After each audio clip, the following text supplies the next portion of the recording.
bom foi isso, pelo menos aprender um pouquinho a trabalhar com o Google Meet, né? Muito bem. Então, eu vou iniciar a apresentação. Sejam todos muito bem-vindos, principalmente o Marcelo, que está aqui, dedicando um pouco do seu tempo aí, que é super escasso, vocês vão ver. Eu vou ler um mini currículo dele, mas só o mini currículo dele eu já fiquei assim, olha, admirada das coisas que ele faz e da sua relevância para a nossa área, né? Então, Marcelo, primeiramente, gratidão, mais uma vez, por estar aqui no NUPECOM. Hoje é um dia muito especial para nós. Esses webinars são os momentos que a gente abre o grupo de pesquisa para a comunidade científica, para compartilhar conhecimento, compartilhar das nossas pesquisas, das nossas investigações. Então, quando a gente chama um pesquisador para falar para a gente, é porque tem coisas que estão nos incomodando a nossa área, a gente precisa refletir, mais do que buscar respostas, não é, Marcelo, prontas, mas refletir sobre isso na nossa prática, enquanto formadores desses profissionais contábeis e enquanto profissionais contábeis. Agradeço a todos os presentes, né, os membros do NUPECOM que estão aqui, professores, alunos de mestrado, doutorado, graduação, todos os membros da comunidade científica, da contabilidade do nosso país, muito grata. Então, nós vamos começar o nosso webinar de hoje falando um pouquinho do Marcelo Botelho, doutor Marcelo Botelho, nosso ilustríssimo convidado de hoje. O Marcelo é pós-doutorado no MIT, na área de contabilidade financeira, doutor em ciências na área de economia, organizações e gestão do conhecimento, mestre em engenharia de produção e bacharel em ciências contábeis pela FEA Ribeirão Preto, todos pela Universidade de São Paulo. Marcelo é professor de métodos quantitativos e contabilidade financeira. Ele é coordenador do programa de pós-graduação em controladoria e contabilidade da FEA, USP Ribeirão Preto, diretor da Ampconte, e aqui fazer um parênteses, a Ampconte que tem feito um trabalho fantástico para a nossa área, parabéns a todos, em nome do Marcelo e da Simone, que estão aqui presentes, né, Simone, querida, obrigada pela presença, queria estender aí para o Edilson, para a Delcy, para todos os participantes que são ativos da Ampconte, e o Marcelo é membro da American Accounting Association. Então, ele faz muita coisa, ele é super atualizado na nossa área, ele é professor querido, porque os alunos interagem bastante com ele, eu gosto muito de ver as postagens do Marcelo também.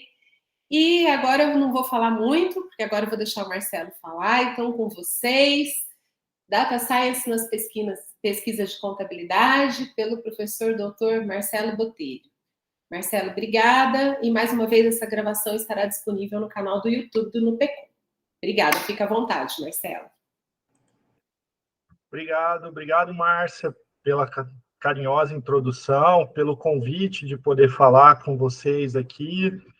Obrigado por todo mundo que está assistindo aqui também. Não vou também falar o nome de todo mundo, que eu conheço a maioria aqui, senão a gente vai passar a manhã toda só para falar o nome, mas obrigado pelo carinho de estarem participando.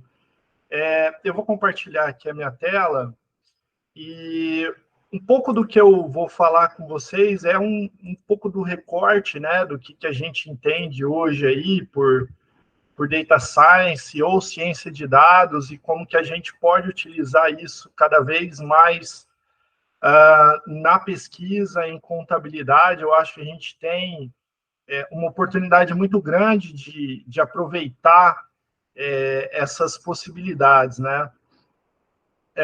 Eu, particularmente, eu nunca fui muito da ideia de que a gente deve procurar um tema de pesquisa ou procurar uma linha de pesquisa baseado no que está na moda, né? Todo mundo está falando disso, eu também vou lá, vou fazer uma pesquisa sobre isso. Eu acho que as pesquisas, elas surgem naturalmente de interesses do pesquisador. Essa é talvez aí a motivação que nunca vai estar em trabalho nenhum, mas que é a motivação mais egoísta. Eu pesquisei porque eu gosto disso, eu queria falar um pouco sobre isso, é uma área que me interessa, né? Para ter uma ideia, eu comecei a pesquisar essa parte do que hoje a gente chama de ciência de dados, não se usava nem esse termo, a gente vai falar um pouco disso, há mais de 20 anos. Não tinha praticamente ninguém trabalhando com isso em contabilidade, nem no Brasil, nem internacionalmente.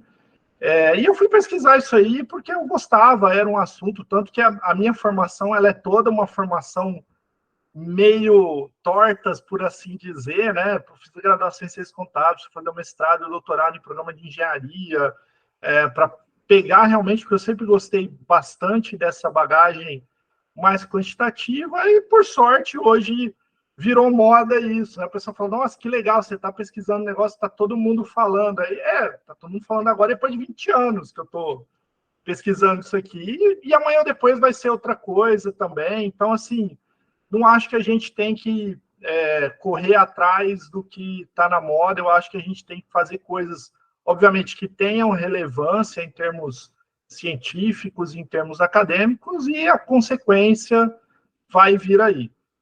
Mas vamos lá. Eu tomei a liberdade, eu tinha... aqui tem meu currículo, depois eu vou passar essa apresentação para a Márcia, ela já falou também, então acho que está no principal. Eu tomei a liberdade de deixar a minha apresentação em inglês. Essa apresentação, na verdade, ela vem de um trabalho que eu tinha feito no começo desse ano com a Universidade de Monterrey, no México. Depois, a Márcia gentilmente me convidou para falar com o pessoal da Universidade Federal de Uberlândia, e aí depois veio o convite aqui para a UFMS. E eu acho assim, é bom porque eu vou falar tudo em português, mas é legal ter também aí os termos em inglês que acabam, às vezes, facilitando mais até para a gente poder procurar mais materiais e mais outros conhecimentos. Então, a ideia é a gente falar um pouquinho do que é essa ciência de dados, né, data science, entender um pouco como que ela está relacionada com os vieses, os bias que a gente tem na própria pesquisa científica, entender alguns conceitos, entender o Big Data, entender um pouco de alguns exemplos que a gente vai poder trazer nessa história, né? Então, vamos lá. A primeira coisa que eu faço aqui é um disclaimer, né? De que o recorte que a gente vai estar aqui trazendo conceitos de ciência de dados, de inteligência artificial, eles são, obviamente, muito mais abrangentes do que eu vou falar com vocês, né?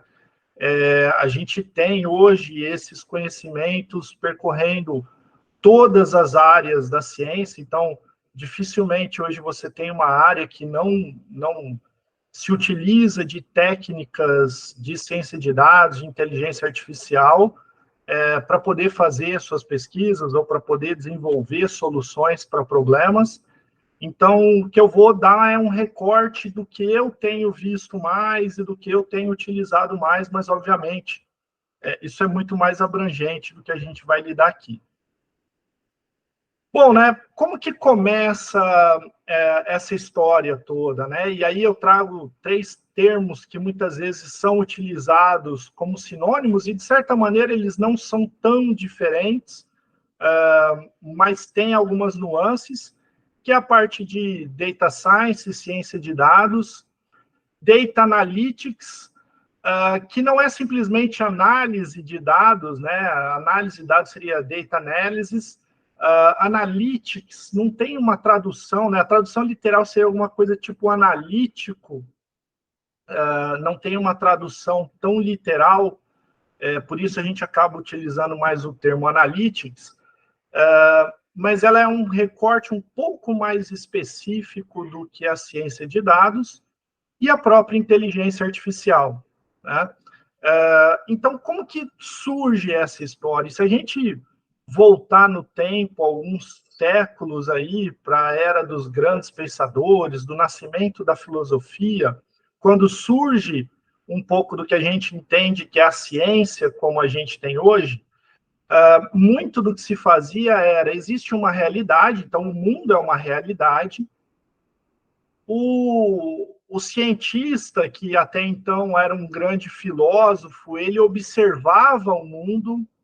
A partir dessa observação do mundo, ele fazia um processo de dedução, ou seja, bom, eu entendo que se isso está acontecendo é por causa disso, e isso levava a um próprio processo de inferência e criava-se uma teoria, né? Onde a teoria, então, era uma explicação que faz sentido e que em algum momento poderia ser testado ou não, poderia ser refutado ou não.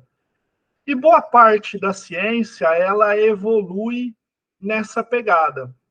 Até um período um pouco mais recente, aí a gente está falando dos últimos 100 anos, onde a gente começa a ter o armazenamento de informações, né? Não necessariamente nos computadores, mas inicialmente se coletar informações, e por isso, até se você pega no inglês americano, o pessoal chama isso de archival, né? Pesquisa archival, né? De arquivo, que nada mais são do que exemplos que ficam guardados. Obviamente, hoje em dia, esses exemplos estão em bancos de dados que a gente utiliza.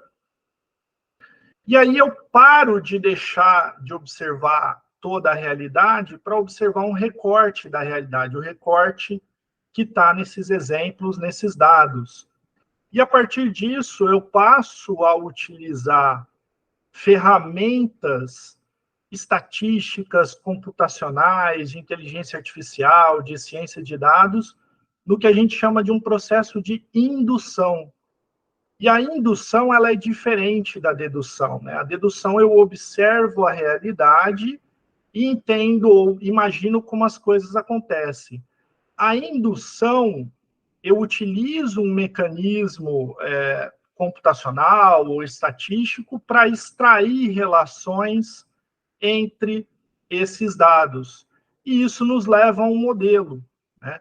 E o modelo, ele é diferente da teoria. O modelo, né, por definição, ele é uma simplificação da realidade. Ele tenta explicar a realidade de uma maneira mais simples, né? Então, o modelo, ele também não é perfeito, assim como a teoria, mas é uma outra maneira de se desenvolver a pesquisa científica. Muitas vezes, o melhor dos mundos da pesquisa científica, na verdade, é quando eu junto essas coisas, né? Quando eu tenho primeiro um processo de teoria, para depois ter um processo de modelo. E aí o modelo testa e valida ou invalida a teoria. Então, eu acho que o que a gente tem hoje é a possibilidade de usar o melhor desses dois mundos. Então, não dá para ser mais um trabalho de pesquisa científica que seja só teórico, porque o trabalho essencialmente teórico, ele fica muito limitado ao que o pesquisador imaginou e entendeu e não tem uma comprovação, mas também não dá para ser um trabalho eminentemente de modelagem, aí, de modelos, em que eu não traga uma teoria por trás para entender como esses modelos funcionam. Então, a gente chega no paradigma de como que funciona a pesquisa científica, né? E isso vem, no geral, e vem para a contabilidade, onde a gente começa com a estatística, né? Então, a gente tem lá, primeiro, o que a gente chama de inferência clássica, né? É um modelo mais frequentista, que é basicamente o que a gente usa até hoje na área, né? Então, eu tenho lá os testes de hipótese, eu tenho lá os modelos para poder fazer a inferência.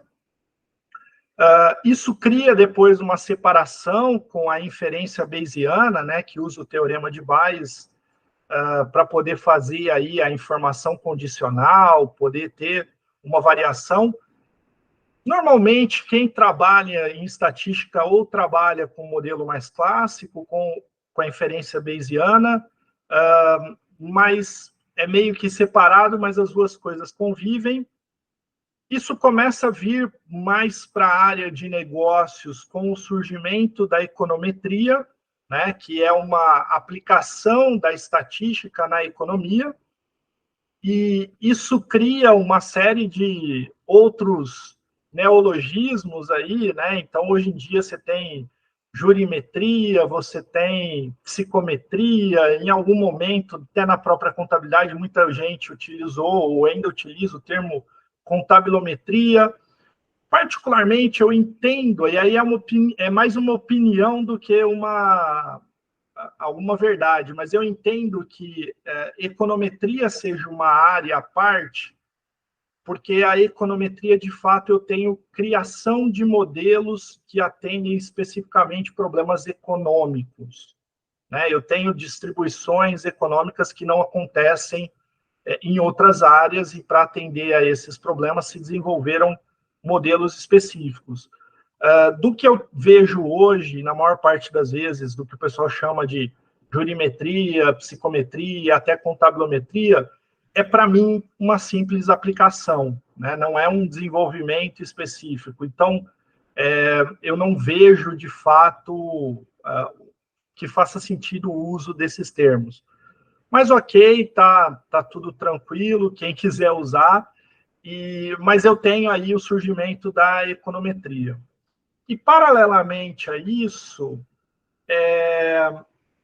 a gente tem o desenvolvimento de toda uma gama de modelos que segue uma linha mais computacional, né? E dentro desse computacional surgiu muito forte o Data Science, o Data Analytics e o Machine Learning também, que é outro termo que eu estou trazendo agora, que é o famoso aprendizado, ou aprendizagem de máquina, que a gente também vai entender como que ela está ali, né? E o Analytics eu gosto de trazer muito, porque, por exemplo, nos Estados Unidos eles usam muito na contabilidade o termo Analytics, né? Ou Data Analytics, ou até às vezes Accounting Analytics, né? Como o Business Analytics, que seria o Analytics aplicado a problemas dessa área, que faz bastante sentido. Mas se você for olhar na fonte, né, e eu gosto muito desse meme porque ele reflete muito bem.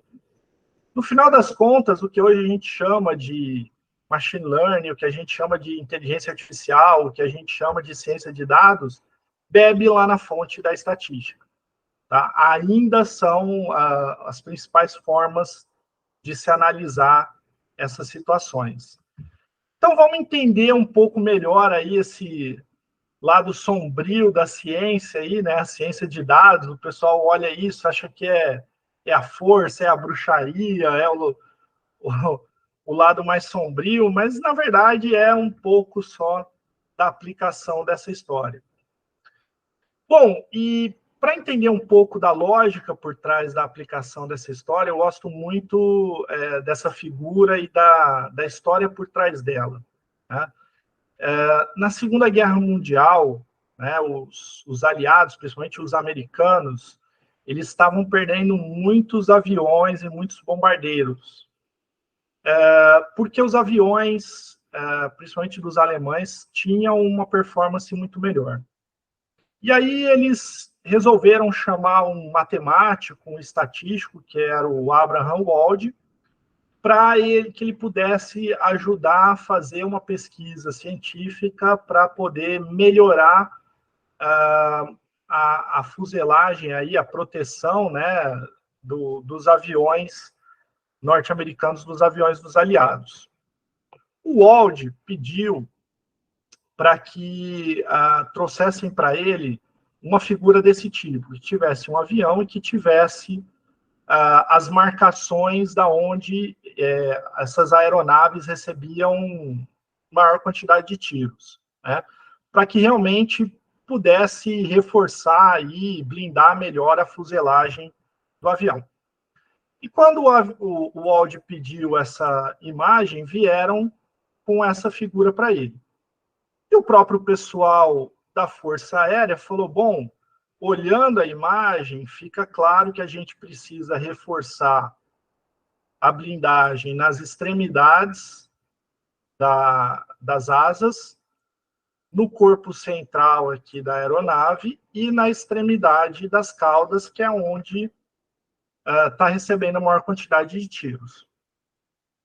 O Wald olhou isso aí, pensou bastante e falou, não, é exatamente o contrário, né?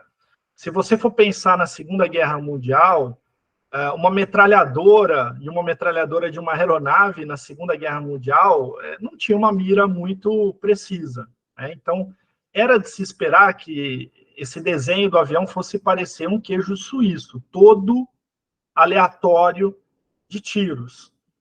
Agora, por que eu tenho esses padrões tão claramente formados?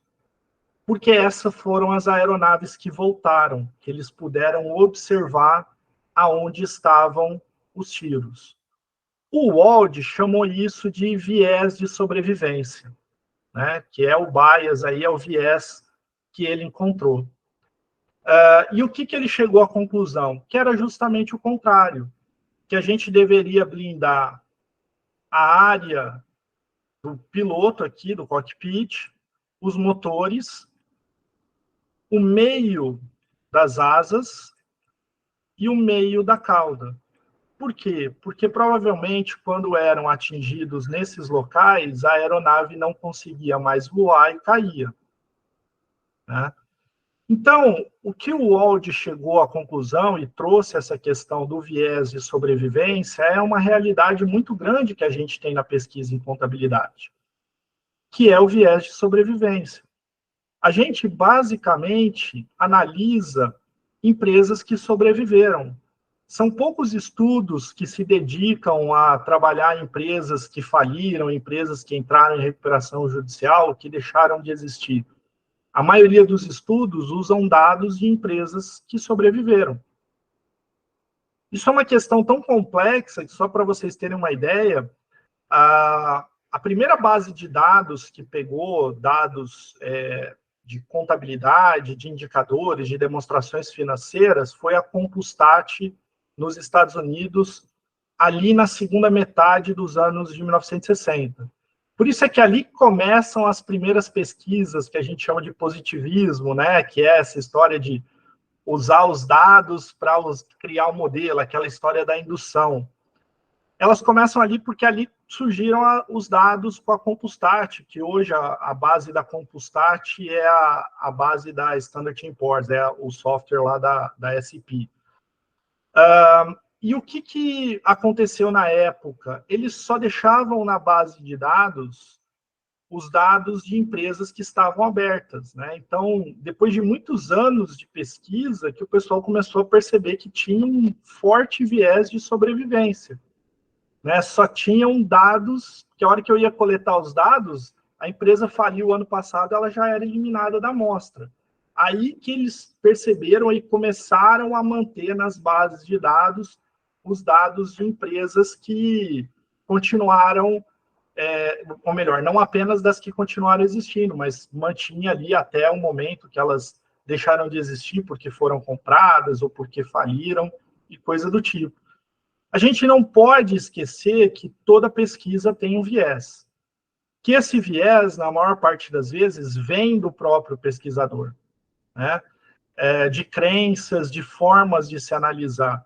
E eu gosto muito desse exemplo do Wald, porque ele é um exemplo que ele usou dados, ele usou o que hoje a gente chamaria de ciência de dados, de uma maneira muito simples, mas que deixa muito clara a sua análise, e que se não tivesse um bom raciocínio, um bom entendimento do problema, ele não teria chegado às conclusões que ele chegou. Quer dizer, a primeira resposta foi: vamos fazer uma blindagem mais forte nos pontos onde tomou tiro, e era justamente o contrário, né? Então, a gente precisa ter isso sempre em mente, e até pelo fato dele usar essa figura do viés de sobrevivência, que naturalmente é um viés muito forte na pesquisa em contabilidade. Claro que tem uma série de outros vieses aí que a gente acaba não observando, né?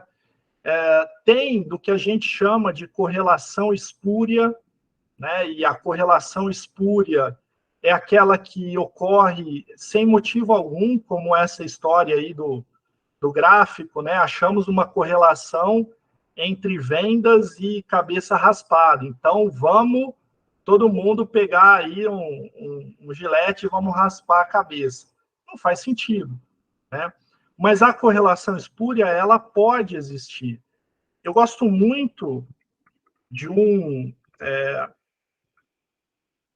site, se você procurar no Google Spurious Correlation, vou até mostrar ele aqui rapidamente. Vou compartilhar aqui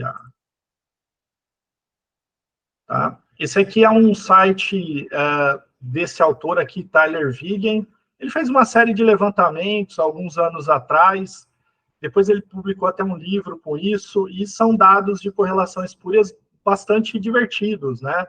Então, o primeiro aqui é gasto com pesquisa em ciência, espaço e tecnologia correlacionado com suicídios por estrangulamento, sufocação. Você tem uma correlação de 0,99, quer dizer, quase 100% de correlação.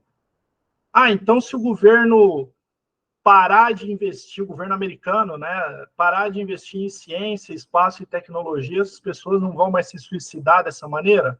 É óbvio que não, né?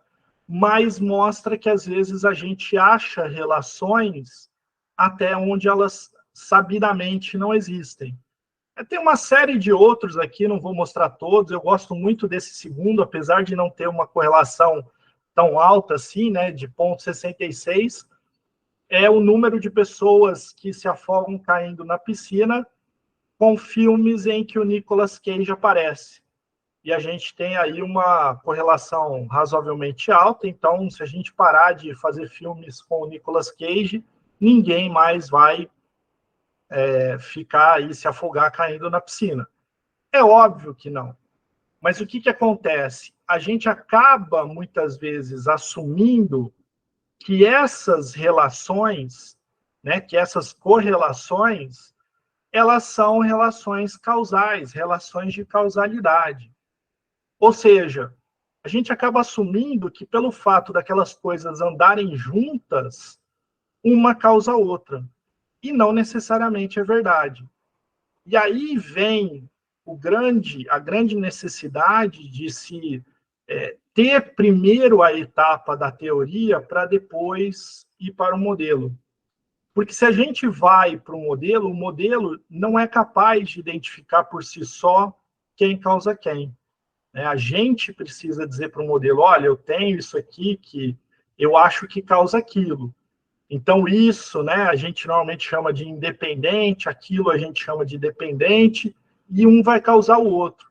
Mas se eu inverter essa ordem, eu vou achar a relação da mesma maneira. Então, eu costumo brincar com os alunos, né, eu falo assim, bom, o cachorro balança o rabo, mas para uma pulga que está no rabo do cachorro, se ela olhar, vai parecer que o rabo está balançando o cachorro, por uma questão de perspectiva. Então, você precisa tomar muito cuidado para entender quem causa quem balança o quê. Senão, a gente vai chegar à conclusão, né, que o rabo balança o cachorro e a gente sabe que isso não é verdade. Então, eu preciso entender muito bem o problema, eu preciso entender muito bem como as coisas funcionam. Isso nos leva ao que a gente tem hoje como ciência de dados. Ciência de dados, pessoal, é um termo relativamente novo e que começa a ficar famoso a partir desse artigo na Harvard Business Review, um artigo bem simples, que fala que cientista de dados é o trabalho mais sexy do século XXI. Convenhamos, né? Quem não quer ter um trabalho sexy? É muito mais divertido, né? O que você faz? Não, eu sou pesquisador. Não, eu sou sexy, né? Muito melhor. A partir desse artigo, esse termo começa a crescer. Essa é uma ferramenta do Google, chamada Google Trends. Se você procurar por Google Trends, você vai achar ela, você consegue procurar por qualquer termo, tá? Pode ser em português, pode ser em inglês, você consegue recortar. Eu quero esse termo só para o Brasil, só para um país, ou para alguns países, para o mundo todo, e você consegue recortar ele também no tempo. Ele consegue voltar até 2004, que é quando começou o Google Trends. Então, eu coloquei lá no Google Trends dois termos, né? Data Science, eu coloquei em inglês também para pegar mais mundial, né? Mas Data Science e Data Scientist, né? O ciência de dados e cientista de dados. E a gente vê que, de fato, a procura por esses termos começa a crescer mais ou menos por aqui, que casa ali com mais ou menos 2012, né, quando esse artigo sai. E vem crescendo bastante. E isso nos leva também a outro viés, né, que é o viés de confirmação. Quando a gente olha alguma coisa e acha que aquilo lá é importante, a gente começa a ver aquilo lá em todo lugar. Então, provavelmente isso aqui gerou um viés de confirmação de vocês, em vocês, do tipo, realmente eu tenho percebido que hoje em dia se fala muito em ciência de dados e ciência de dados. Mas só para manter a perspectiva desse viés de confirmação, eu trouxe o termo estatística para essa busca. E você vê que ainda hoje o termo estatística é muito mais procurado do que o termo ciência de dados. Então, por mais que a gente tenha a impressão de que isso cresceu muito, ainda é pouco, né? Claro, vem reduzindo a procura por estatística, porque hoje é aquela história, você tem um monte de outros termos que acabam sendo similares, e isso, inclusive ciência de dados, e isso vai se diluindo. Mas para você perder um pouquinho mais da perspectiva da sua bolha, né, eu trouxe o termo aqui Justin Bieber. Então, trouxe aqui Justin Bieber, você vê que Justin Bieber é muito mais famoso do que, ultimamente nem tanto em relação à estatística, né, mas do que ciência de dados. Então, para você ver que na sua bolha, talvez o Justin Bieber não seja importante, mas em muitas bolhas, ele já foi mais, ele é bastante importante. Então, a gente tem que manter a perspectiva das coisas, né? Claro que esses termos vêm crescendo, eles vêm aumentando, mas é muito mais, talvez, uma impressão nossa, porque para o senso comum isso ainda é uma novidade, uma coisa que as pessoas não sabem. Mas, afinal de contas, o que é ciência de dados? A ciência de dados é uma área multidisciplinar, que junta 3 grandes conceitos. O primeiro deles é matemática e estatística, é onde nasceu esse negócio, né? São os modelos ali de matemática e estatística, associado ao conhecimento da área de computação, porque eu vou trazer esses modelos para dentro de algoritmos, de modelos computacionais, e associado ao conhecimento da área de negócios, aonde eu vou entender os problemas que eu quero resolver e como resolver esses problemas, né? E aí, então, a ciência de dados é a junção, né, desses três mundos. Então, quando eu junto matemática e estatística com computação, o pessoal fala muito em machine learning, né, ou aprendizagem de máquina. Quando eu tenho a computação com a área de negócios, eu tenho o desenvolvimento de software, desenvolvimento de aplicativos, são os ERPs, são os sistemas. E quando eu trago a estatística com a área de negócio, eu tenho a pesquisa tradicional, aquela pesquisa, rodou uma regressão, né, peguei a base de dados pronto, rodei uma regressão, rodei um teste de hipótese, é aquela pesquisa mais tradicional que a gente tem. Ou seja, para trazer a nossa pesquisa mais puxada para a ciência de dados, o que a gente tem que fazer, que é o que está se crescendo, é ter essa pegada mais de computação. E aí, essa questão da ciência de dados, ela não tem crescido só nas pesquisas, ela tem crescido no mercado de trabalho, ela tem crescido na formação das pessoas. Boa parte das empresas, hoje em dia, tem desenvolvido áreas de ciência de dados, departamentos de ciência de dados ou data labs, para trabalharem essas questões. E são áreas multidisciplinares, são áreas que vão ter gente da estatística, da computação, da área de negócios e até de outras áreas que não pegam muito esse contexto. E aí uma pergunta que sempre surge é, bom, eu estou falando aqui para o pessoal da área de pesquisa em contabilidade. Normalmente eu falo para esse público, às vezes até para formados ou para graduandos. Então eu preciso ter uma segunda, uma terceira faculdade, eu preciso fazer uma faculdade de estatística, eu preciso fazer uma faculdade de computação? Não, tá?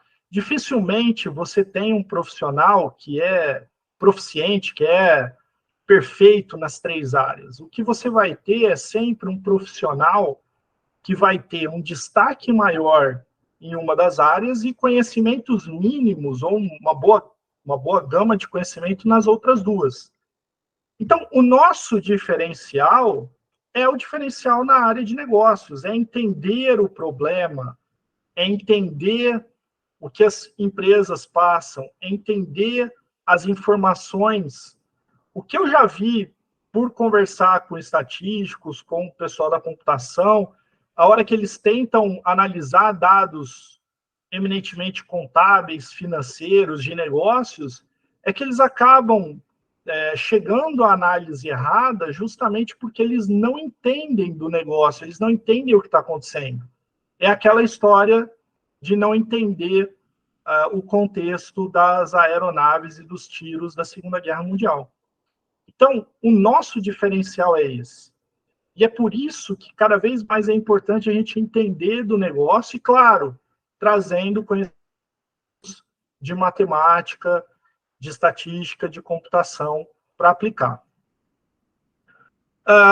Tem muito uma questão que sempre é colocada, 2 questões que sempre são colocadas para mim, né?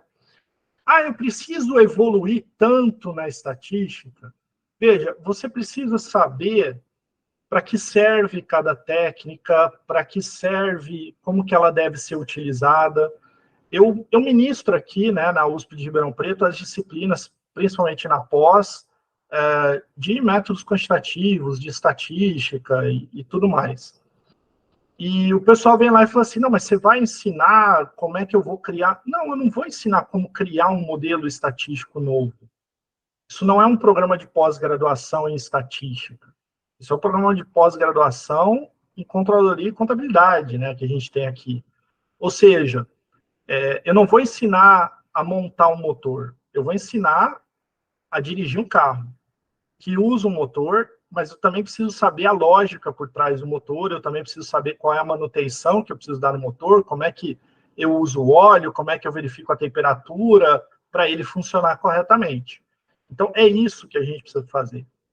Alguns pesquisadores têm falado que não precisa nem entrar tão mais a fundo nos modelos estatísticos, porque boa parte desses modelos, hoje em dia, eles já têm pacotes, né, dentro, pacotes computacionais que já vão automatizar.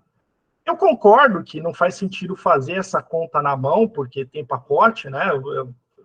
Meus alunos adoram quando eu viro e falo, não vou pedir para ninguém fazer uma regressão ou calcular um teste estatístico na mão, mas eu preciso saber como que ele funciona, o que tem ali dentro, né? E, por outro lado, também a questão da computação. Então eu vou precisar ter um curso de computação, eu preciso virar um programador? Também não, né? Mas eu preciso ter boas noções. Se você souber programar, tiver uma noção boa de programação, vai te facilitar muito a vida, tá?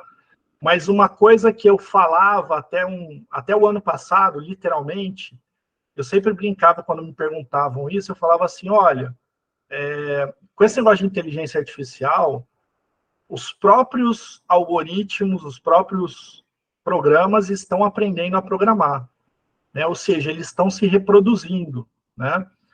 Então, já é preocupante. Então, eu não vou precisar programar? Bom, você precisa saber, porque você precisa verificar o que ele faz. E eu digo que eu falava isso até o ano passado, porque isso era uma realidade não tão próxima. Hoje em dia, eu vou mostrar um exemplo para vocês, isso já é uma realidade verdadeira, acessável na ponta do seu dedo aí, na tela do seu computador.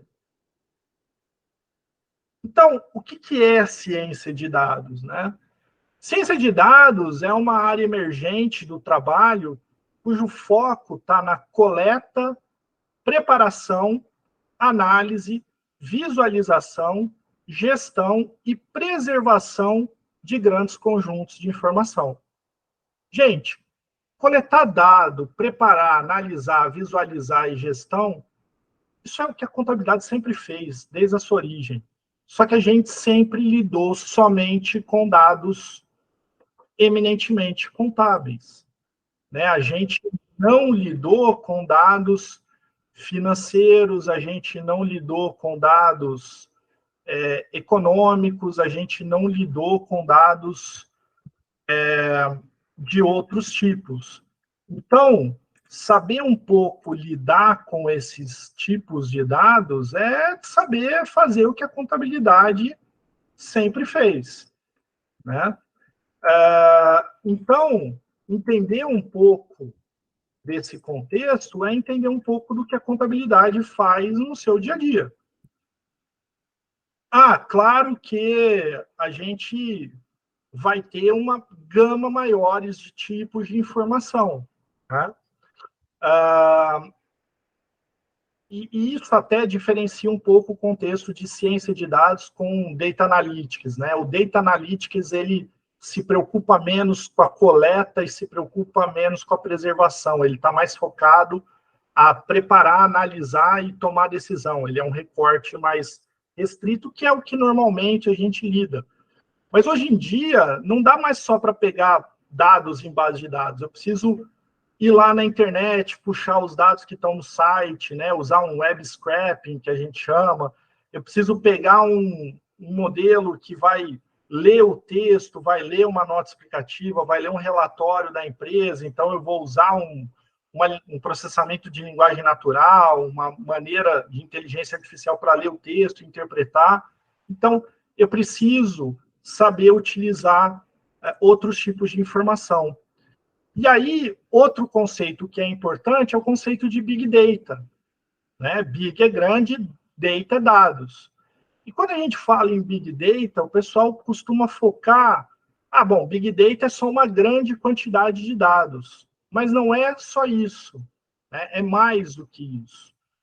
É claro que é um volume maior de dados, mas é também uma variedade de forma de dados maior.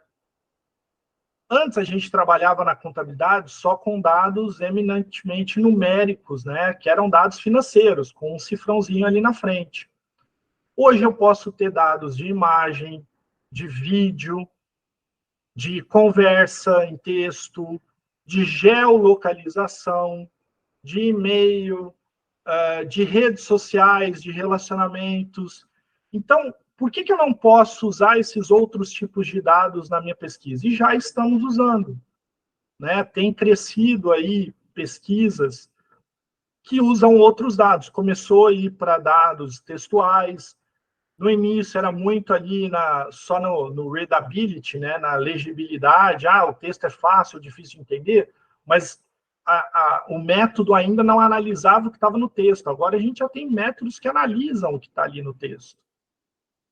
Uma questão de velocidade, o fluxo de dados tem que ser analisado de maneira cada vez mais rápida. E, principalmente, uma questão de veracidade. Existe uma incerteza muito grande a respeito dos dados que são capturados. Eu costumo brincar que quando eu estava na faculdade, ou quando eu estava na escola, né, não tinha tanto essa coisa de internet, a verdade era uma só, e a gente ia na faculdade lá para aprender onde estava a verdade. E o professor falava, a verdade está no livro tal, na estante tal, lá da biblioteca, no corredor tal. Ele mostrava para a gente aonde estava o conhecimento. Era uma enciclopédia gigante, eu ia lá e lia o que estava lá. Hoje, quando você quer procurar alguma coisa, onde você vai? Provavelmente a primeira resposta de todo mundo foi no Google. Agora está na moda também o chat GPT. A gente vai falar do chat GPT daqui a pouquinho. Tá? Mas é no Google. O problema do Google é que a hora que eu faço uma pesquisa, aparecem milhões de páginas. O problema não é mais achar, o problema é filtrar o que é verdadeiro ou não. Porque a hora que eu entro ali, qualquer um pode criar uma página, né? Fake news está na moda, pode criar uma página, pode achar, pode colocar informações e isso aparecer como algo relevante. Então, não é só mais uma questão de achar, é principalmente uma questão de saber filtrar. E a gente precisa tomar muito cuidado com isso na nossa pesquisa. Principalmente porque a gente usa dados que as empresas muitas vezes estão querendo filtrar e mostrar de uma maneira melhor. Né? Tem um monte de pesquisa aí hoje em dia, quando a gente fala de gerenciamento de resultado, que eu quero botar um filtro ali para o meu lucro parecer mais bonito, né? Ou quando eu falo de gerenciamento de impressão, eu quero botar um filtro ali para o que aconteceu na empresa parecer melhor, mais bonito. Então, a gente precisa ficar atento também a essas questões, a veracidade dessas questões.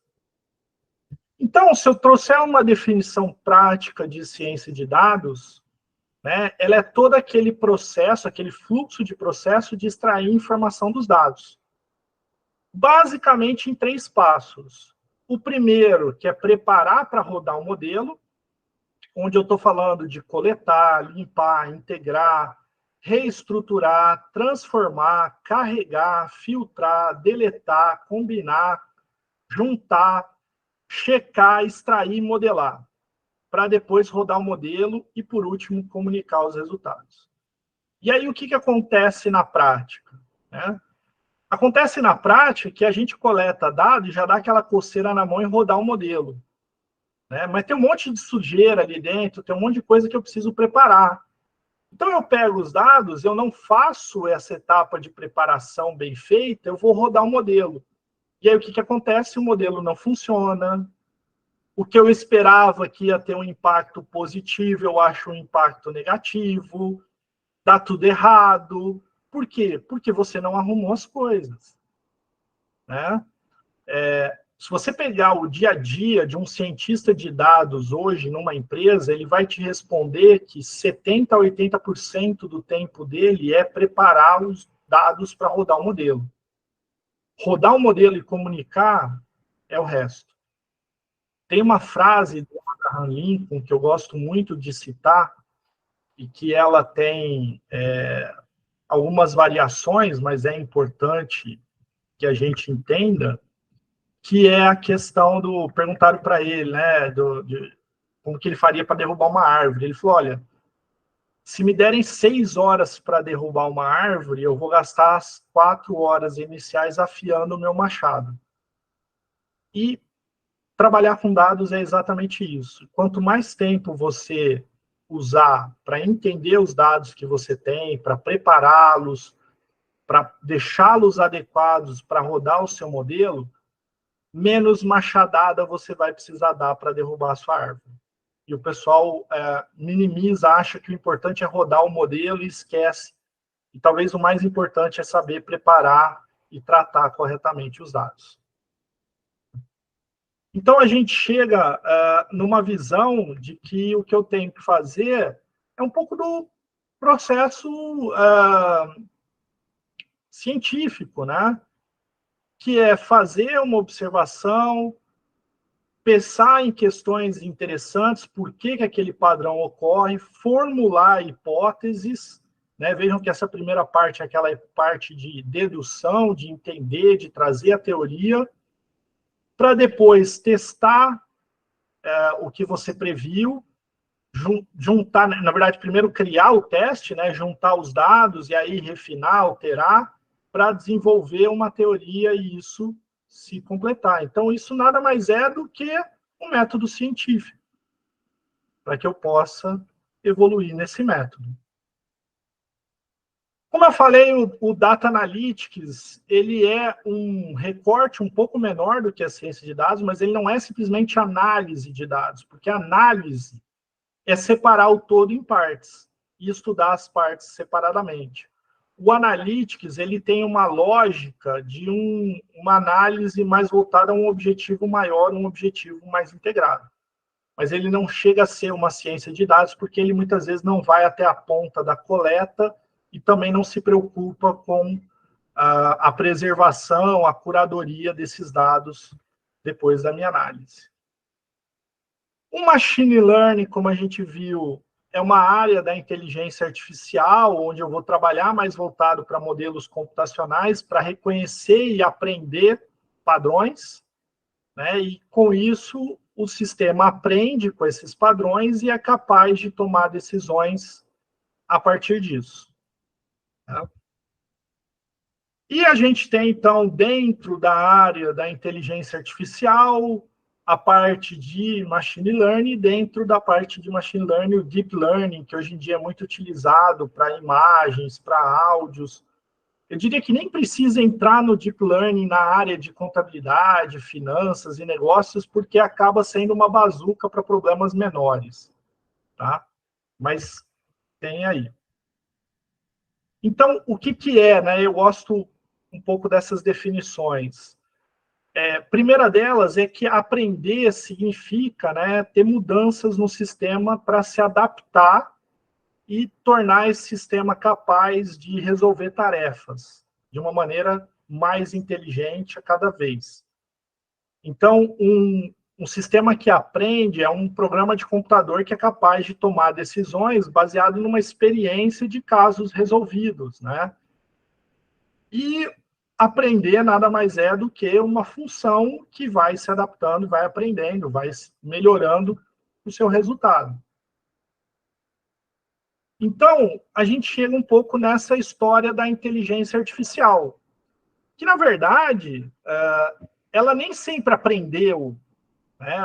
Até hoje, tá? Muito do que a gente chama de inteligência artificial, a gente tem que colocar aspas nesse inteligência, porque não é tão inteligente assim, ele não aprende sozinho. Esse negócio começou lá atrás com o que a gente chama de heurística, né? Que é uma forma de achar resultados por tentativa e erro. Então, você tinha lá os algoritmos greedy, né, gulosos, eles iam tentando até chegar numa solução. Evoluiu com os expert systems, né, os sistemas especialistas, que nada mais faziam do que o ser humano ia lá e falava, ó, procura fazer assim o assado, se isso acontecer, faça dessa maneira. Ou seja, eram regrinhas que o ser humano colocava, então também não aprendia. Modelos baseados em instância, em exemplos, e aí eu procurava no exemplo, bom, eu tenho lá um modelo para ver mal pagador, aí eu tenho um histórico de bons e maus pagadores. Eu tenho um novo caso. Quem ele é parecido? Ele é parecido com esse outro aqui. E esse outro, o que que ele é? Ele é um mal pagador. Bom, então esse aqui provavelmente também é um mal pagador. Até chegar em modelos simbólicos, modelos evolucionários, aí, como algoritmos genéticos, computação neural, como redes neurais, e o deep learning, que aí sim eu tenho modelos que são adaptativos, que são evolutivos. Bom, e o que que isso significa, né? O que que esse futuro da ciência de dados e da inteligência artificial significa para a contabilidade? E aí isso pode ser meio que uma série do Netflix, né? Então, por um lado, automatiza o trabalho, beleza, vamos ficar todo mundo feliz, mas, por outro lado, é aquelas séries apocalípticas do futuro que mata todo mundo, ou pior ainda, acaba a contabilidade e a gente fica sem emprego, né? Então, assim, vai acabar a contabilidade? Não, não vai, tá? Mas vai mudar. Assim como já mudou muitas vezes, né? Ninguém aqui que eu estou vendo aqui foi da época de ter que escrever contabilidade no livro, né? Ou no papel, era o... como é que chamava lá o papel que eles passavam lá? Gelatina, passava na gelatina para depois colar no livro, para transferir, né? A molecada mais nova aqui nunca ouviu falar, falou, papel de gelatina, o senhor está louco, né?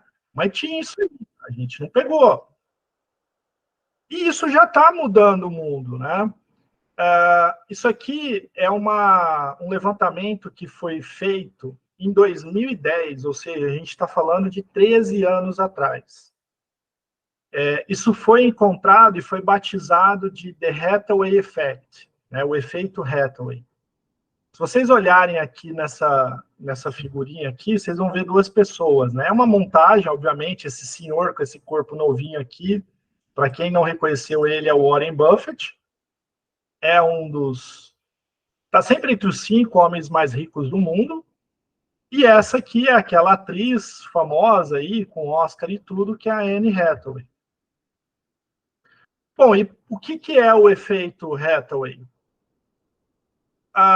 Bom, a Anne Hathaway chama Hathaway, mas qual a relação com Warren Buffett?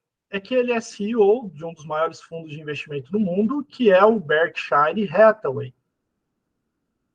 Em 2010, o Huffington Post achou uma relação bastante interessante. Conforme saíam notícias na mídia, notícias positivas a respeito da carreira da Anne Hathaway, existiam variações positivas na cotação da Berkshire Hathaway. Então, por exemplo, em 3 de outubro de 2028, estreou o filme Rachel Get Married. E a Berkshire Hathaway, que o ticker é BRKA, subiu 0,44%. Em 2009, estreou o filme Guerra das Noivas com a Anne Hathaway. A Berkshire Hathaway subiu 2,61%. Em 2010, saiu outro filme dela, Valentine's Day, e a Berkshire Hathaway subiu 1,01%. No dia, isso aqui é a movimentação no dia. Alice no País das Maravilhas, que ela está lá também, subiu 0,74%. Amor e Outras Drogas, 1,62%. E o dia que ela foi anunciada como co-host do Oscar, 0,25%. Quer dizer, eles identificaram um padrão que, conforme saíam notícias positivas com o termo Hathaway, a Berkshire Hathaway tinha negociações atípicas positivas. O que explicaria isso? O uso de robôs, o uso de inteligência artificial procurando informações positivas sobre Hathaway, entendendo que aquela notícia, erroneamente, era sobre a Berkshire Hathaway e não a Anne Hathaway. Em 2010 também ocorreu o primeiro flash crash. Naquela época, estava na moda aqueles flash mobs, né? Deram o nome de flash crash. Em 36 minutos, o Dow Jones caiu 9% e voltou para aqui. Ó. Foi um pico sem explicação nenhuma. Demorou 10 anos para eles descobrirem o que aconteceu aqui. Acho que foi em 2021, no meio da pandemia, que a SEC finalizou o estudo do que aconteceu nesse dia. E o que se imaginava até então? Que tinham movimentos do computador, né, movimentos de negociação automática, o que a gente chama de fundos, né, fundos quantitativos, que negociaram e interpretaram de maneira errada. Suzana está com a mão levantada? Pode falar, Suzana.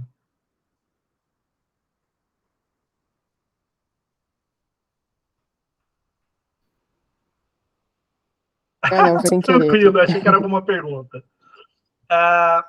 Isso foi em 2010, e realmente, hoje a gente sabe que foram fundos quantitativos, ou seja, fundos que operam por meio de robô, tá? Não é aquelas fraudes que aparece lá, o robô trader, isso aí é tudo fraude, tá? Mas o que hoje a gente sabe? Que um rapaz, se eu não me engano, na Inglaterra, ele dava ordens de venda ou de compra antes do sistema executar essa ordem, ele retirava para ele não ter que pagar, mas outros computadores, outros robozinhos identificavam essa movimentação e saíam operando compra e venda em função disso. E esse efeito de flash crash vem se repetindo desde então em diferentes mercados. Por quê? Porque eu tenho robôs cada vez mais operando. Né?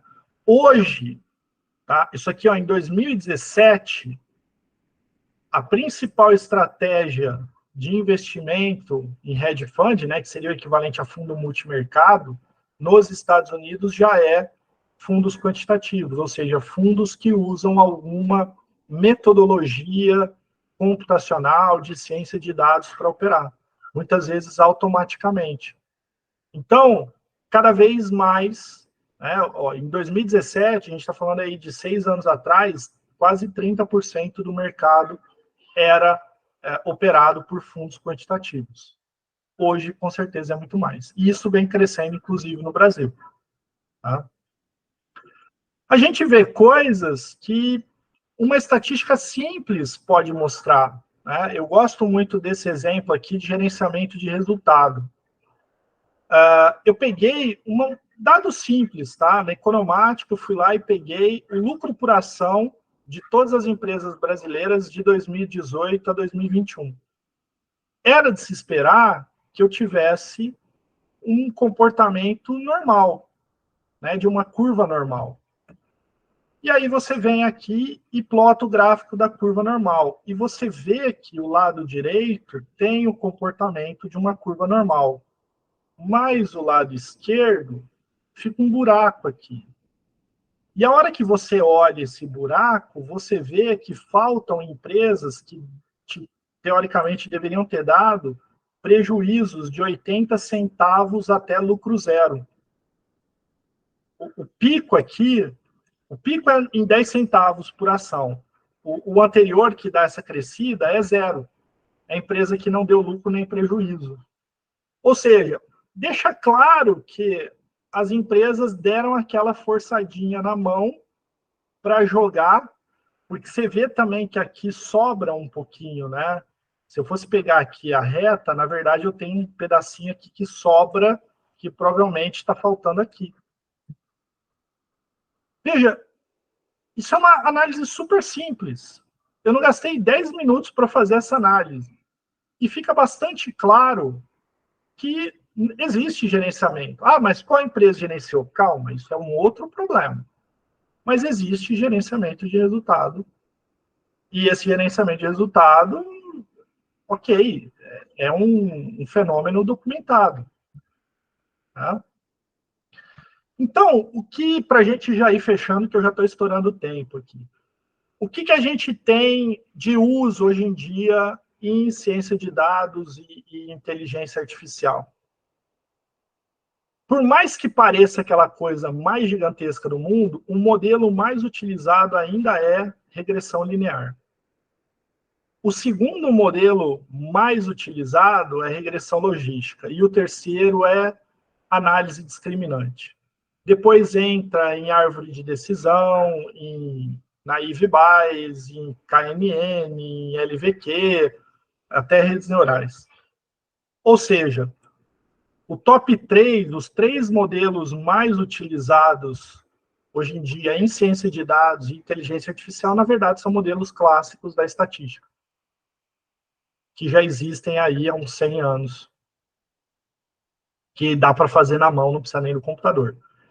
Então, assim, muito do que se vende hoje ainda é baseado naquela boa e velha estatística.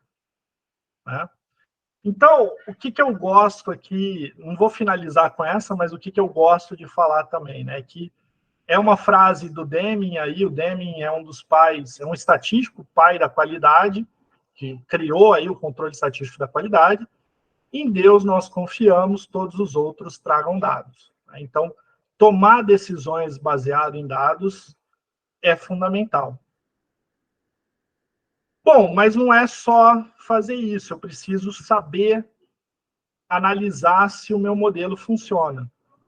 Né? Então, tomar cuidado com overfitting, né? Fazer um modelo que ele não aprende, que ele decora, ele fica tão bom que ele acerta 100% da tua área de treinamento, mas a hora que eu levo ele para o mundo real, ele não funciona muito bem.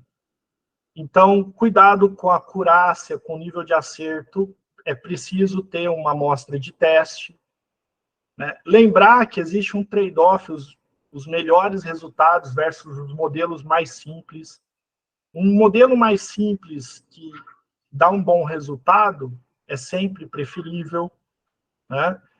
E nunca, mas nunca se esqueça de verificar se o seu modelo é plausível, se ele faz sentido. O pior erro é achar uma coisa maluca no modelo que não faz sentido nenhum e assumir que aquilo é verdade. É mais provável que tenha acontecido algum problema dentro do teu processo, porque são muitas etapas de coletar até analisar o resultado, de não ter um overfitting, de não ter um problema. Senão a gente chega a análises que podem estar aí totalmente erradas e assumir aquilo como verdade. Como pesquisa, a gente precisa tomar cuidado com isso.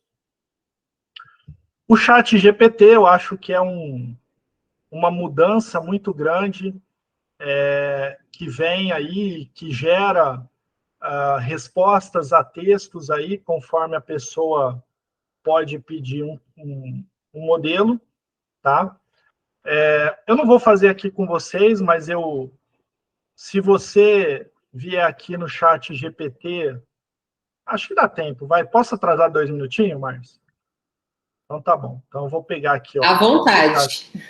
Eu vou abrir o chat GPT aqui. Só um segundo.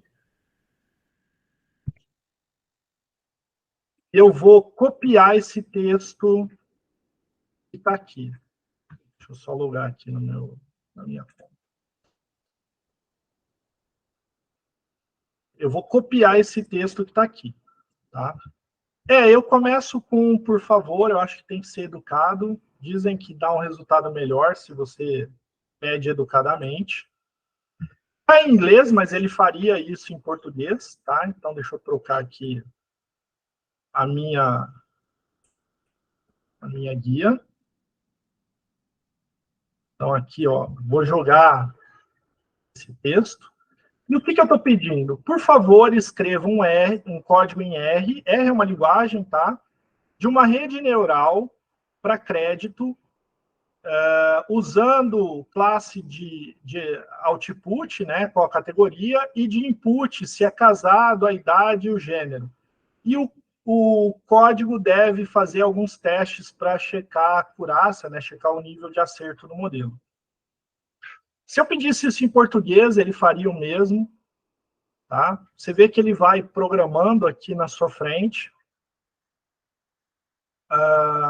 vai fazer o teste, o treinamento, e o legal é que ele coloca esse hashtag e faz até a indicação do que ele espera. Tá? E aí ele te descreve o que ele fez aqui com o modelo. Tá? E o que ele está me mostrando aqui? Ó? Que ele criou um modelo, ele usou 2 bibliotecas, ele criou uma amostra, porque eu não disse para ele qual era a amostra, então ele criou uma amostra com pessoas solteira e casada, como madame, com idades, com gênero como madame e o credit score como madame. Aí ele criou o modelo, classificou aqui, né? Na verdade, padronizou. Aí ele separou o modelo, os dados em base de teste e treinamento, desenvolveu o modelo, treinou a rede neural, fez a previsão, converteu a previsão em categoria, avaliou o modelo, a acurácia e ainda fez uma informação para sair o nível de acurácia do modelo. E se eu pegar esse código e jogar no R, vai funcionar perfeitamente. E aí o que eu vou fazer agora é falar, bom, mas não quero em R, eu quero em Python. Então, por favor, transforme esse código em Python. Ele vai fazer a mesma coisa. Tá? Usando a biblioteca Pandas, a sklearning, para usar aí o modelo de rede neural. Ele vai usar os mesmos dados, a única coisa é que ele está agora fazendo a programação.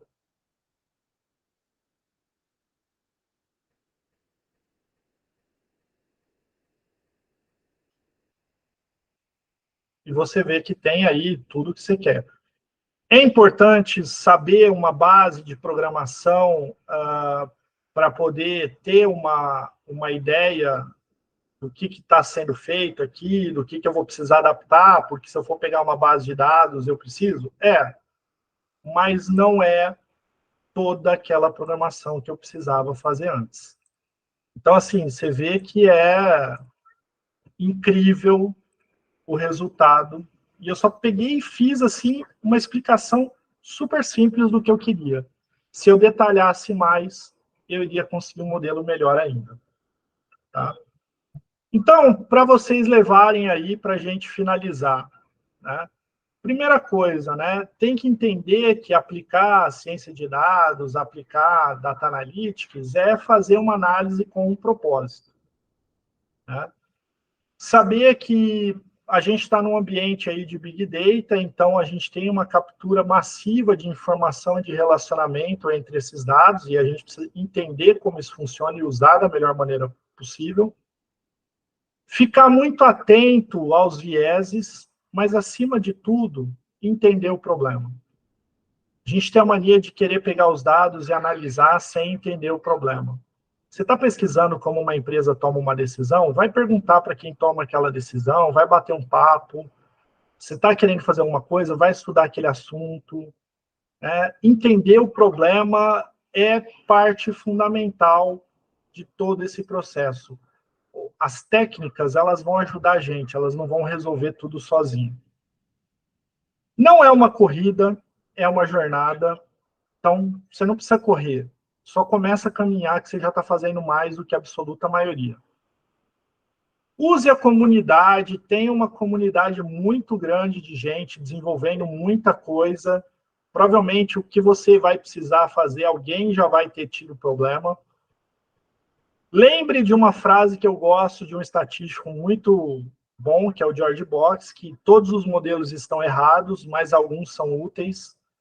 Então, nenhum modelo vai ser perfeito, é um modelo, é uma simplificação, tá? Mas eles podem ser úteis para a tomada de decisão.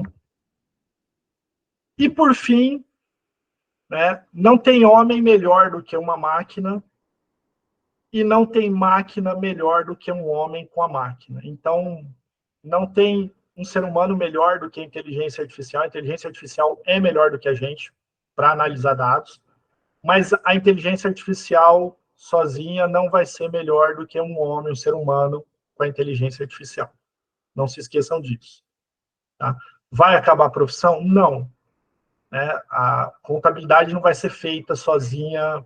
Partes dela, sim, mas ela toda não. O que a gente vai precisar é usar todo esse modelo aí. Obrigado, pessoal. Fico à disposição para dúvidas. E estão aí meus contatos, para quem não tiver, apesar que a maioria aqui a gente já se conhece, fico à disposição aí no que vocês precisarem. Valeu mesmo. Muito bem, Marcelo. Muito obrigada por nos abrilhantar aí com suas reflexões fantásticas. Nós temos pessoas hoje de vários lugares do país, nós temos do Mato Grosso, de Sinop, Nova Andradina, Mato Grosso do Sul, Uberlândia, Minas Gerais, da UFO, da UFSC, do PPG-CC de Florianópolis, da UFPB, do PPG-CC da UFPB, do PPG-CC da FEA-USP, e o José Luiz Borsato Júnior é de Umuarama, Paraná. Veja só, nós temos da UFMS CEPAM, do campus do Pantanal, que nós temos aqui também. Então, nós temos pessoas aqui do Brasil todo prestigiando você, Marcelo, a Vitória, Espírito Santo, olha lá, quanta gente, querida, nesse momento do webinar, prestigiando a sua palestra, A gente queria aproveitar, antes de nós passarmos para as perguntas, os comentários, a Marielle, do PPG Conte da UFPR. Seja bem-vinda sempre, Marielle. E a gente queria aproveitar e convidar todos vocês para o nosso Congresso Anticonte, Simone, Marcelo? Que vai ser realizado de 29 de novembro a 2 de dezembro, submissões abertas. É o momento da gente estar junto enquanto comunidade científica. Então, lembrem de submeter seus artigos, seus projetos de pesquisa, mestrado e doutorado. Consórcio mestrado e doutorado, estou esperando vocês lá para a gente discutir. Tem até um mini pesquisador aí, Simone? Hoje com a gente, Muito bem, já aprendendo de data science, Marcelo? Então, a gente está perdido. Essa futura geração já começa assim, Muito bem. Então, estamos muito felizes com a presença de todos vocês e a gente queria abrir para fiquem à vontade, perguntas e comentários nesse momento. Nós tivemos hoje mais de 55 pessoas assistindo simultaneamente. Guilherme, fica à vontade, Guilherme, pesquisador do NUPECOM. Bom dia, professor. Bom dia, professora. Primeiramente, eu gostaria de agradecer pela palestra. Foi muito legal acompanhar a sua fala. E eu gostaria de aproveitar a oportunidade para fazer uma pergunta a respeito de fonte dos dados em pesquisas de data science. O senhor colocou os cuidados que nós, pesquisadores, devemos ter com o viés de sobrevivência, as incertezas devido à grande quantidade de informações. E eu gostaria de saber quais são as principais fontes de dados utilizadas em pesquisas de data science e como que a gente pode garantir a qualidade, a confiabilidade dessas informações para fazer uma pesquisa com um grau de confiabilidade aceitável. Obrigado. Não, bacana. Obrigado, Guilherme. Eu acho que é uma pergunta muito boa. O que acontece, né? Tudo que a gente usa tradicionalmente na pesquisa, principalmente pesquisa com métodos quantitativos em geral, a gente está muito acostumado a usar bases de dados, né? Então, aqui no Brasil, a gente usa muito a Economática, usa muito aí a Refinitiv, né? Que era a Thomson Reuters. Internacionalmente, o pessoal usa muito ainda a Compustat, né? Que está lá dentro da plataforma da Standard & Poor's, a Bloomberg, em alguns casos também, são clássicos. Mas a vantagem da ciência de dados é não precisar ficar limitada a só isso. Então, hoje em dia, é muito comum criar algoritmos aí do que a gente chama de web scraping, né, onde ele vai procurar o site da empresa ou vai procurar o site que tem informações, vai capturar esses dados. Então, por exemplo, eu tive um aluno de graduação ano retrasado, que ele resolveu fazer uma pesquisa com municípios do estado de São Paulo que tinham tribunais de conta versus que não tinham. Não é a minha área, essa parte mais de contabilidade pública, mas tinha uma parte de tratamento de dados legal, e a gente topou. E o que ele fez? Ele montou um robozinho que entrava lá, tinha uma listagem do site das 600 e tantas prefeituras do estado de São Paulo, o robozinho entrava lá, fazia toda uma busca, a hora que ele achava uma informação, ele trazia essa informação, ele procurava por termos-chave, e a gente conseguiu levantar uma quantidade de dados bastante interessante, né? Então, eu acho que é essa questão, né? A gente muitas vezes fica muito limitado assim, eu vou pegar dados. Aonde tem a base de dados? Tem aqui, mas esse dado, teria um dado que seria fantástico na minha pesquisa e que não tem na base de dados. Como é que a gente faz, né? Aí você olha lá fora, às vezes a pesquisa está escrito lá, né? Foi coletada à mão, hand collected. Aí hoje em dia ainda tem gente abrindo PDF por PDF, indo no buscar, fazendo coisa. Não. Entendeu? Hoje em dia lá fora o hand collected é um robô. E conheço gente que já pegou, botou trocentas mil DFs lá para o robô procurar nos PDFs e retornar algumas informações a respeito da empresa. Então, criar esses robozinhos para procurar em PDF, procurar em site, montar uma base de dados é um baita de um diferencial, porque você vai ter uma informação que não está estruturada. Porque o difícil é trabalhar com uma base de dados pronta tá bom, todo mundo tem acesso àquela mesma base de dados. O que você vai fazer de novo que ninguém nunca fez? Né? Quando você traz os seus dados, você consegue ter um diferencial. É fácil? Não. E aí cai no segundo problema. Como é que eu garanto que esses dados funcionam, são verdadeiros? Daí eu preciso criar algum mecanismo ali de checagem, de consistência, para verificar. Não tem uma fórmula pronta, cada caso é um caso. Tá? Nesse caso, Marcelo, só fazendo um complemento da pergunta do Guilherme, no nosso caso, que a gente trabalha com gerencial, com controladoria, ou você trabalha numa equipe multidisciplinar de pessoas que tenham esse conhecimento de como criar esse robô, ou vai aprender programação, né? Algoritmo, exatamente. R, você está dentro da empresa e você precisa ter esses dados da empresa para poder fazer rodar nessa base de dados, né? Exatamente. Não trabalho com essa parte gerencial, mas já tive a oportunidade de fazer trabalhos em empresa. Preciso levantar alguma informação. Então, senta aí, ou a empresa me ajuda com alguém, ou eu sento, preciso fazer uma busca no SQL, preciso montar lá um cubo de dados para depois usar um BI para poder tirar a informação dali para analisar. Perfeito. Obrigada, Marcelo. Giancarlo, da Federal de Uberlândia. Fica à vontade, Giancarlo. Perfeito. Eu fiquei muito feliz aí com a possibilidade, a gente estava bem ansioso, Marcelo, de ter esse momento. E o que eu quero fazer é só dar uma contribuição, porque eu achei muito importante alguns momentos que você falou, que o mais importante é essa análise dos dados. Você até me corrija essa interpretação, até me corrija se eu fiz a leitura certa.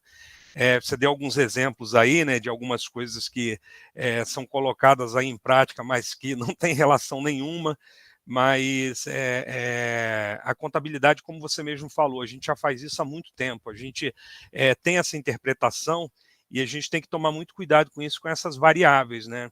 E aí eu fiquei pensando, eu comecei a utilizar uma ferramenta, vocês, por favor, fiquem tranquilos, eu não estou ganhando comissão nenhuma, mas eu penso muito na parte que você falou da gente salvar tempo, da gente mexer com dado, tratar esse dado e a gente ter tempo para a gente fazer a nossa estratégia, tá? A gente ter tempo. Então, pessoal, eu comecei a utilizar uma ferramenta, provavelmente o Marcelo deve conhecer, que é o ClickSense.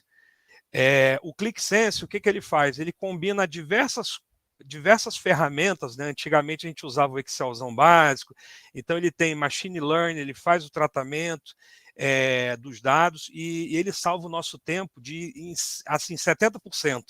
Aquelas pivô maluca lá e tal. Então, pessoal, é o que ele falou, às vezes você não vai precisar se tornar um expert em dados e tudo mais, mas você aplicando uma ferramenta, ele deu o exemplo aí do próprio ChatGPT, que ele pediu um exemplo e ele já programou ali, mas o mais importante é isso, é ver a aplicabilidade disso no dia a dia, né? E eu tenho trabalhado aí com a professora Márcia, sou doutorando aqui pela UFO e o nosso trabalho é esse, assim, quando a gente salva tempo usando essas ferramentas, né, que como você falou, você trabalha 20 anos, a dinâmica é a mesma, né, o cuidado que você teve com a informação é a mesma.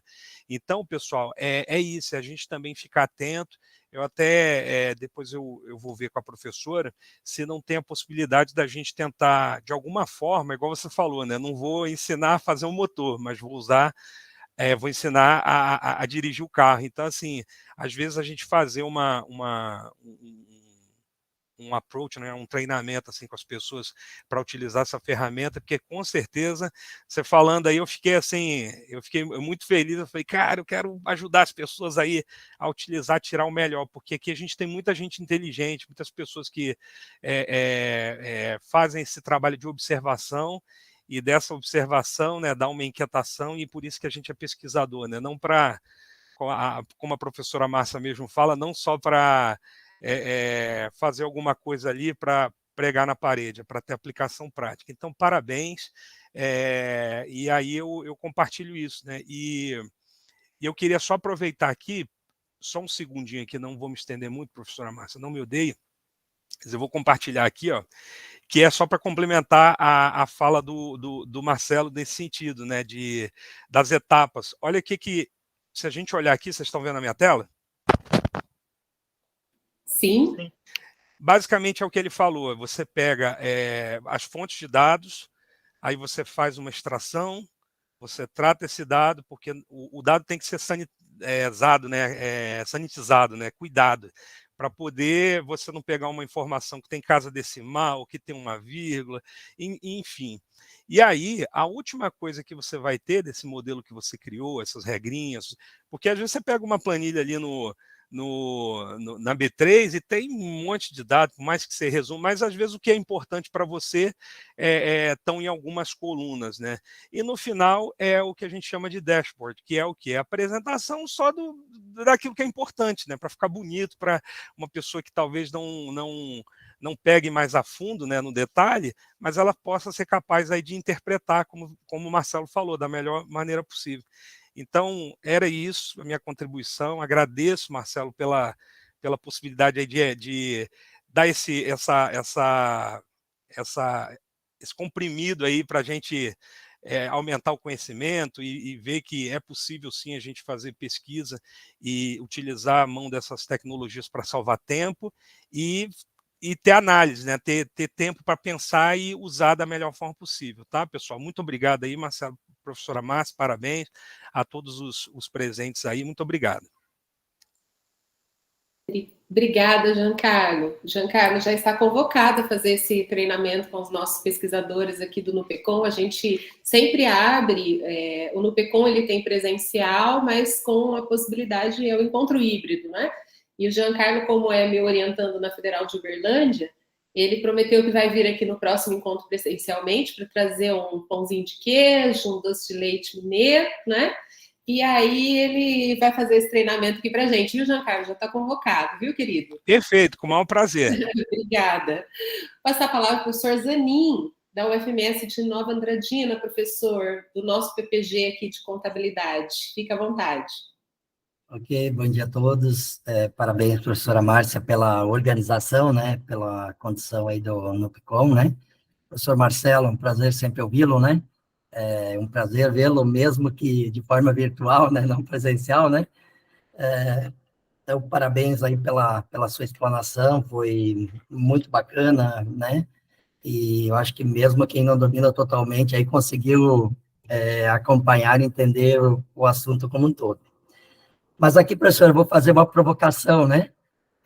Quando a gente fala o chat GPT, né, que tem vindo agora mais recente, né?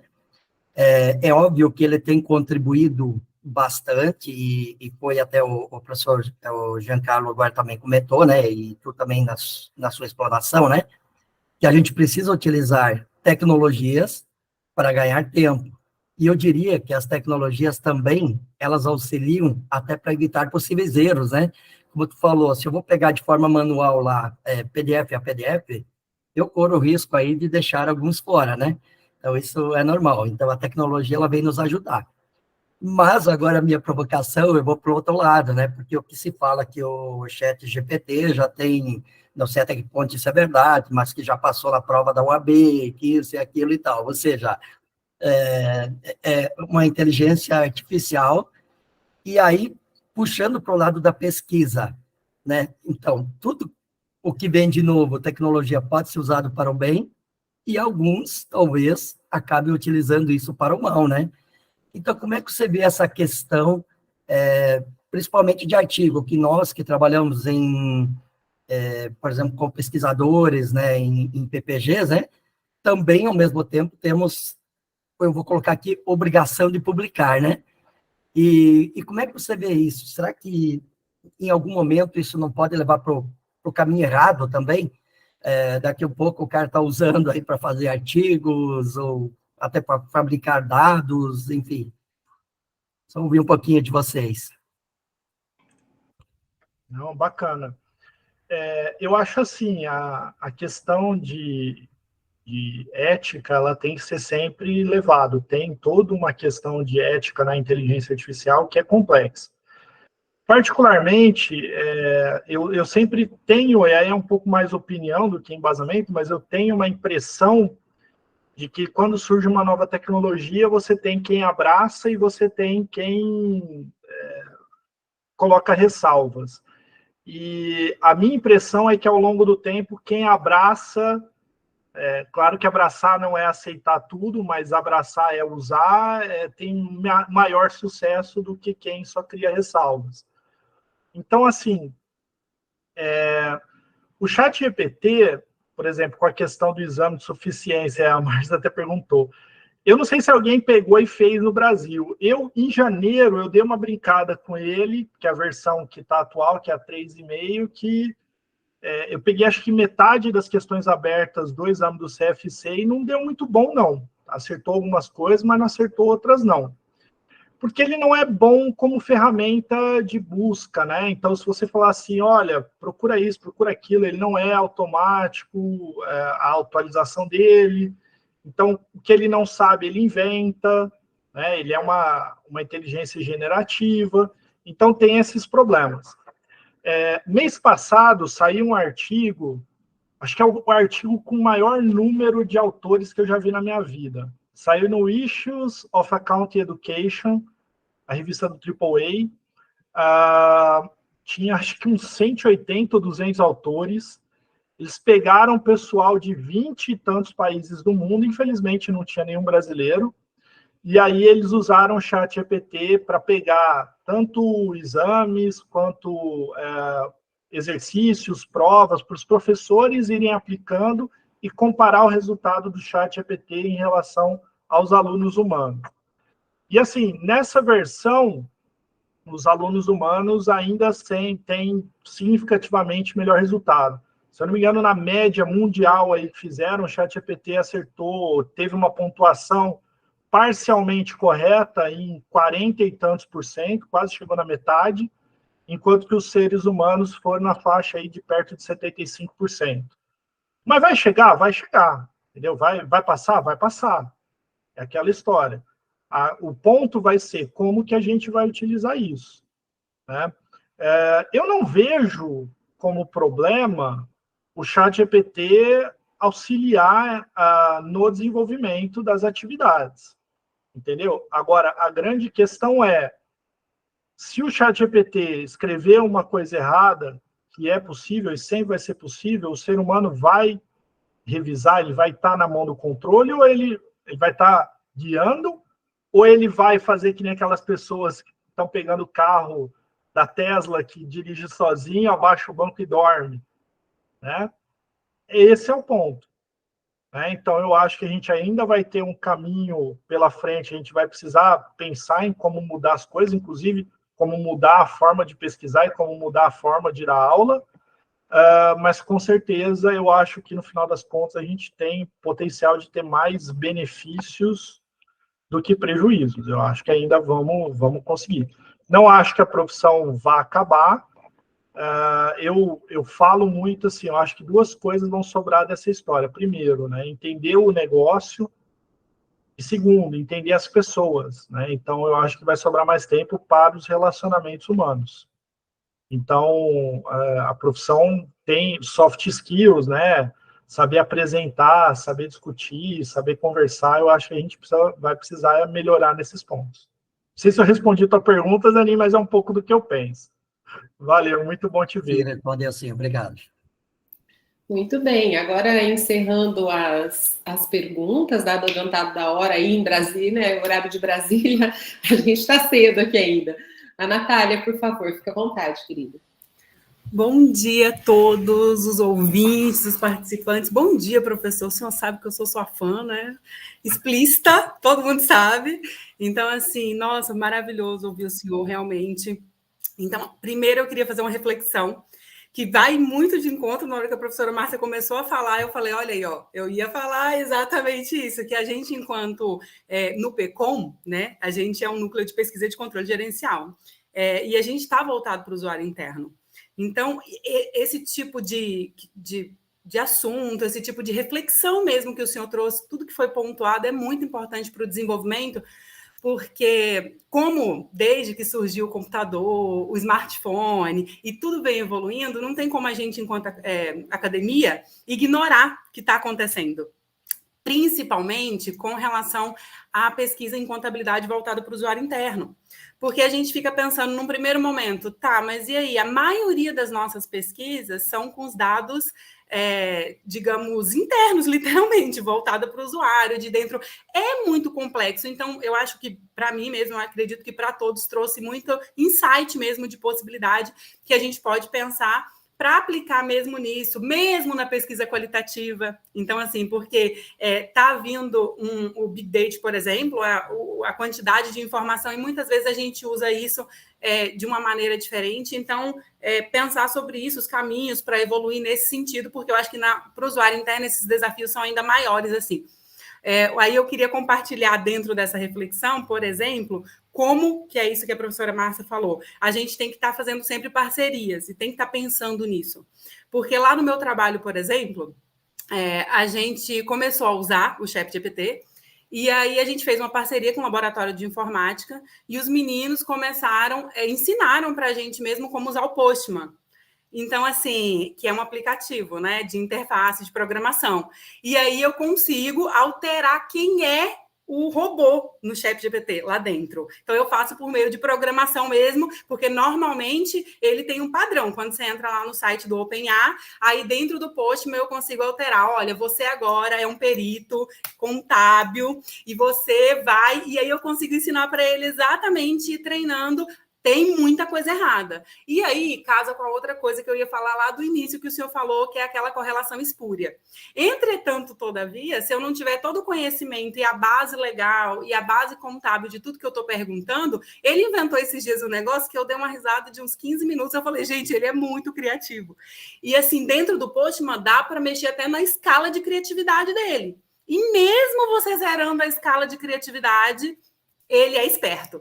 Ele consegue transformar o que você fala, às vezes, do contexto. Então, a gente tem que estar ligado nessas coisas, no sentido de não perder o que está acontecendo, mas também não parar de estudar, né? E não realmente para usar como ferramenta. E aí eu venho para a pergunta, né, para fechar, porque eu, né, já me prolongo normalmente, eu não quero me prolongar mais.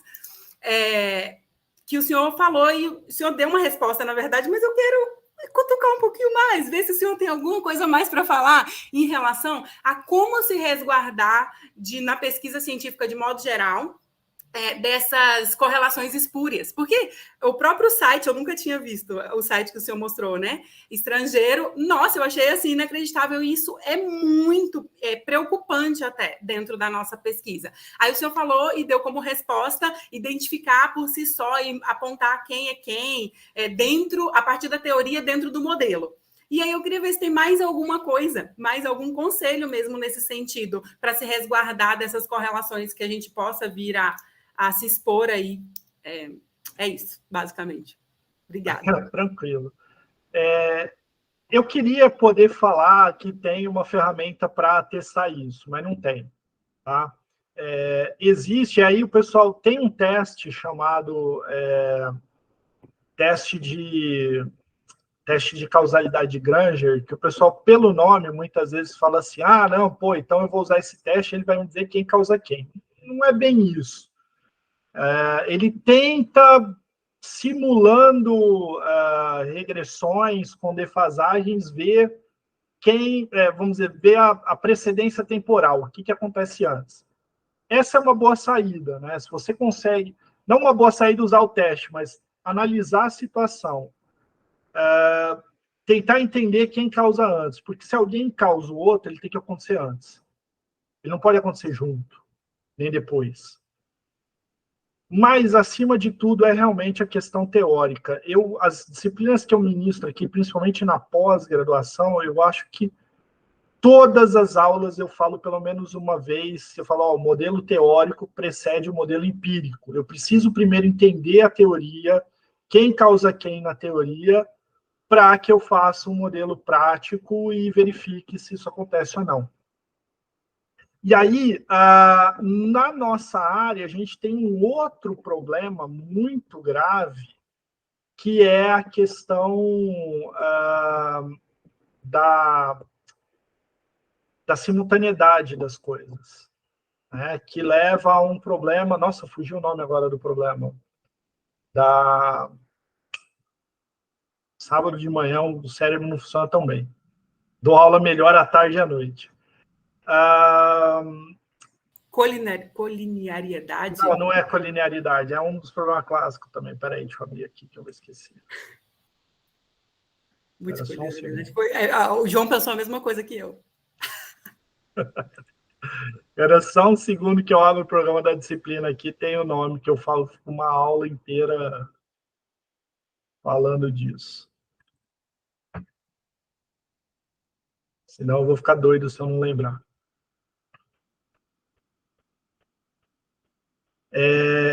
Endogeneidade.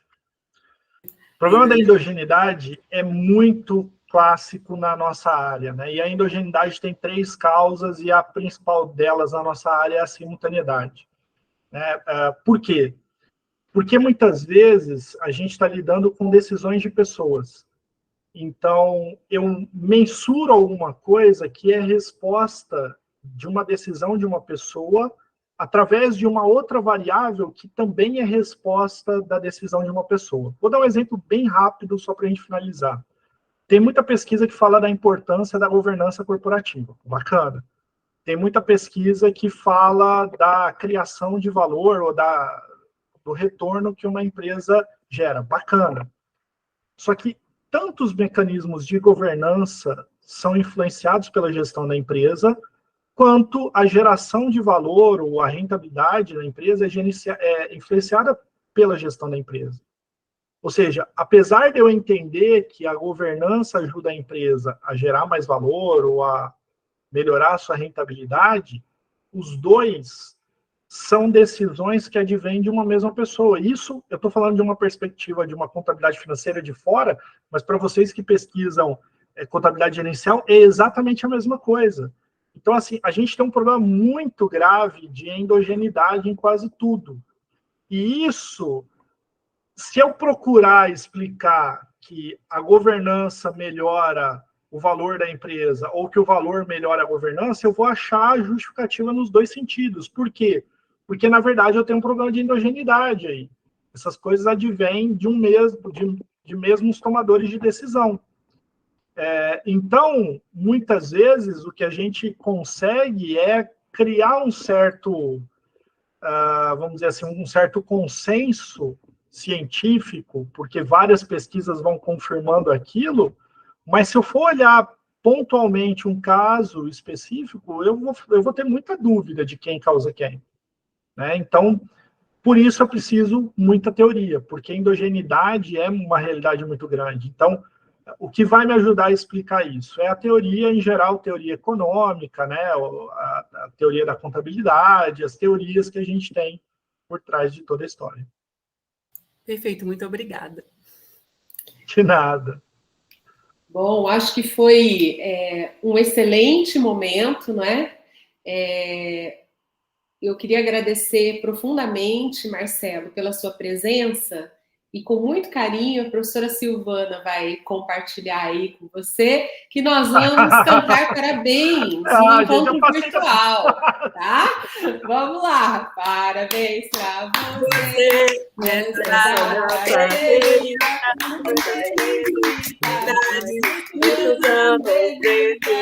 Viva o professor Marcelo! Viva!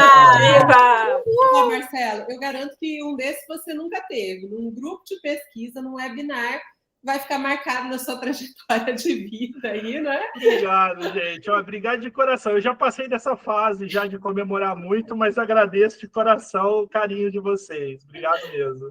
Obrigada, Marcelo. Foi um excelente encontro.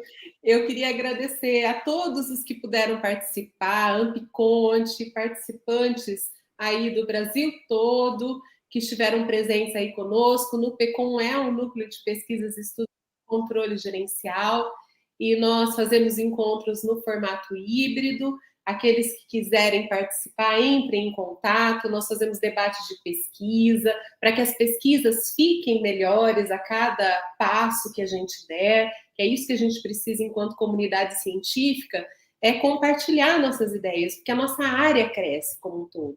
Né? Não pensar só individualmente, mas pensar enquanto área.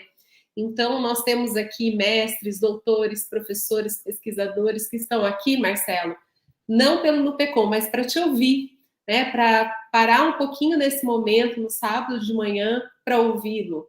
E valeu super a pena. Eu fiz várias anotações, vários insights de pesquisa, que eu sempre, no próximo encontro do grupo, eu introduzo, olha, vamos fazer isso, vamos fazer aquilo, precisamos entender mais disso. E, assim, gratidão pela parceria, por você estar aí como diretor da Ampiconte. Para a gente é uma alegria ser representado por você, porque a gente percebe a sua generosidade, né? Sua humildade e sua generosidade de pensar enquanto área novamente. Né? Então, muito obrigada. Quer falar mais alguma coisa, Marcelo, para a gente encerrar? Eu só queria lembrar... Só agradecer. Oh, querido, a gratidão é toda nossa. Só queria lembrar todos, né, que puderem preencher a ficha lá de inscrição que nós temos lá, né, de participação no evento. Vocês receberão um certificado